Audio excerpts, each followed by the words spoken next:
Done all the stunts all by herself, and we just got to know about the pregnancy right now. So anyway, doing stunts all by yourself is very difficult, and I'm not sure about whether the timelines coincided or not, but if in case it coincided, I'm sure it must have been a lot more difficult to do those things. So mentally, how was it taxing for you? Was it challenging? Because enjoy Gatto, like you said already, that you take the fun side of it and you enjoy the process, but mentally, was it tough to reach that stage of toughness?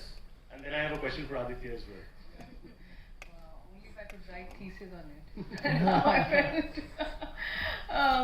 Thank you so much. Of course, it's mentally, but there's so many questions. The first are always challenging, and if you're asking about motherhood and everything coming together at the same time, I really don't know what I would have done had Aditya not been there by my side. Had it been Jaan le lo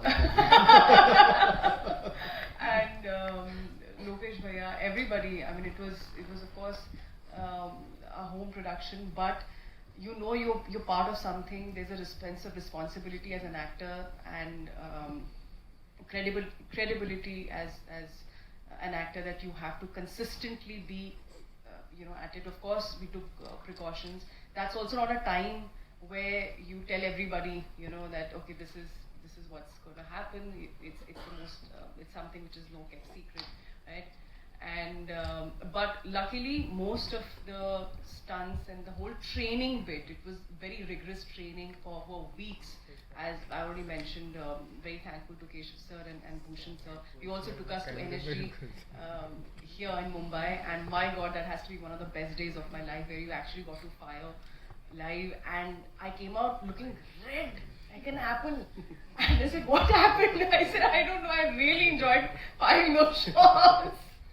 And so many emotions, of course, so many things. You want to be conscious, you want to be cautious, you want to be careful. I'm really thankful to some of the doctors that who were supervising this secretly. And so we were mostly left with the talkie portion or the walking shots, which we could work around and manage.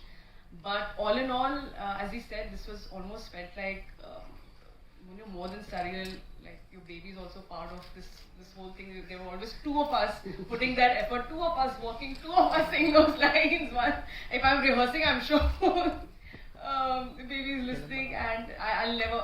And I think somewhere the inspiration also comes from how I've seen my mother, work her way through when she was expecting my siblings, or I'm sure the kind of stories I heard when she was expecting me. I think the kind of mental makeup, especially we Indian women have, I think it's way more stronger than we give ourselves credit for. So yeah, and kudos to you for that.